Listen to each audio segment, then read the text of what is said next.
Assalamualaikum warahmatullahi wabarakatuh. Halo teman-teman semua, bagaimana kabarnya? Semoga sehat semua dan tetap semangat ya. Dalam kesempatan kali ini kita akan membahas materi biologi kelas 10 semester 2 bab 6, yaitu tentang kingdom fungi atau jamur.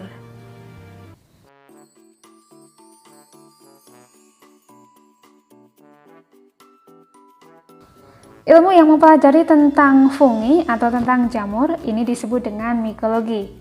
Nah, bagaimana karakter dari fungi atau jamur? Yang pertama, jamur termasuk organisme eukariotik. Artinya dia sudah memiliki membran inti. Jadi berbeda dengan bakteri. Kalau bakteri itu masih prokariotik atau belum memiliki membran inti, sedangkan untuk jamur ini sudah eukariotik. Kemudian yang kedua, jamur ini ada yang uniseluler atau bersel tunggal dan ada pula yang multiseluler atau bersel banyak. Nah, jamur yang uniseluler ini cirinya dia mikroskopis ya, hanya bisa diamati jika menggunakan mikroskop. Contohnya apa? Contohnya adalah jamur yang digunakan untuk membuat roti ya, untuk mengembangkan roti, yang kita kenal dengan ragi atau Saccharomyces cerevisiae. Kemudian untuk jamur yang multiseluler itu contohnya adalah kapang ya, yang bisa kita amati. Kemudian juga jamur-jamur yang biasanya kita konsumsi, contohnya adalah jamur merang, jamur tiram, jamur kuping dan sebagainya. Itu untuk jamur yang multiseluler. Jadi untuk jamur itu memang luas, ada yang mikroskopis dan ada yang makroskopis. Kemudian yang ketiga, jamur ini memiliki dinding sel yang tersusun dari zat kitin, mirip insekta ya. Kemudian yang keempat, jamur ini tidak memiliki klorofil sehingga termasuk ke dalam organisme yang heterotrof. Kemudian yang kelima, jamur yang multiseluler, sel penyusunnya itu memanjang seperti benang disebut dengan hifa. Nah, hifa yang bercabang-cabang atau hifa yang membentuk anyaman ini disebut dengan miselium. Pada beberapa spesies, hifanya itu ada yang bersekat atau bersepta, disebut juga dengan hifa septat. Kemudian ada juga yang tidak bersekat. Nah, hifa yang tidak bersekat ini disebut juga dengan hifa senositik. Jadi pada hifa tersebut, sitoplasmanya terdapat ribuan nukleus, karena tadi tidak ada sekatnya. Nah, untuk jamur yang parasit pada organisme lain, hifanya termodifikasi menjadi haustorium. Apa itu haustorium? Haustorium adalah ujung hifa menembus jaringan suatu organisme lain dan digunakan untuk menyerap sari makanan atau nutrisi dari organisme lain.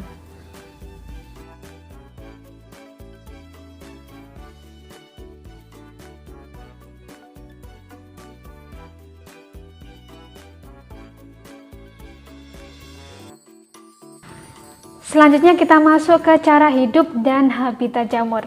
Tadi sudah disebutkan bahwasanya jamur itu termasuk organisme heterotrof. Dia tidak bisa membuat makanan sendiri. Ya, dia menyerap zat organik dari tempat hidupnya. Jadi nutrisi yang berupa zat organik kompleks ini dapat diuraikan ya secara ekstraseluler atau di luar tubuh membentuk zat organik yang sederhana dengan enzim hidrolitik. Ya, jadi mengapa kalau kita makan tempe, tempenya itu lunak, padahal sebelumnya itu kedelai keras ya.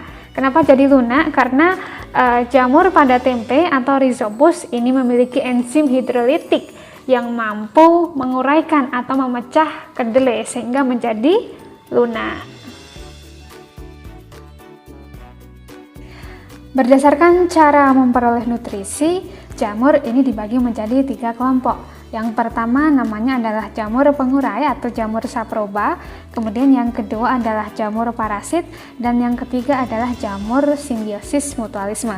Untuk jamur pengurai, ini jamur yang dapat menguraikan bahan organik atau organisme yang sudah mati ya. Jadi untuk jamur ini biasanya hidup pada kotoran hewan, kemudian pada sisa-sisa makanan, kemudian pada kayu yang sudah tumbang dan lain sebagainya.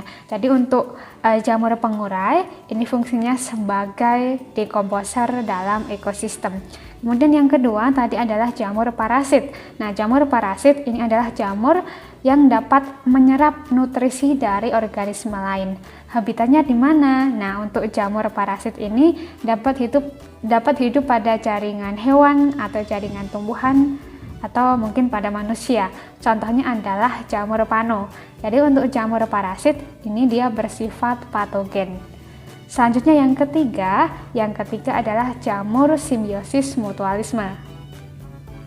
Jadi untuk jamur ini dia memberikan keuntungan pada organisme lain dan organisme lain tadi memberikan keuntungan balik kepada si jamur. Contohnya apa? Contohnya adalah lichen. Jadi lichen ini adalah hasil simbiosis antara ganggang hijau dengan jamur. Ganggang hijau memberikan nutrisi kepada si jamur, sedangkan si jamur ini memberikan lingkungan dan perlindungan untuk si ganggang hijau. Ya, jadi hifa jamur ini memungkinkan terjadinya pertukaran udara, kemudian dapat menahan air dan garam mineral, serta dapat melindungi ganggang hijau dari sengatan matahari. Nah, habitat dari lichen ini bermacam-macam, ada yang di pepohonan, batu-batuan, kemudian di tempat yang ekstrim pun ada ya, ada di gurun dan juga ada di kutub.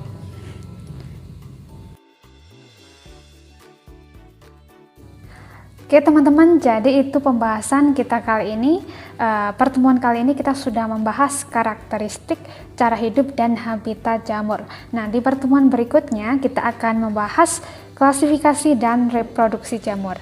Ya, sampai ketemu di pertemuan berikutnya.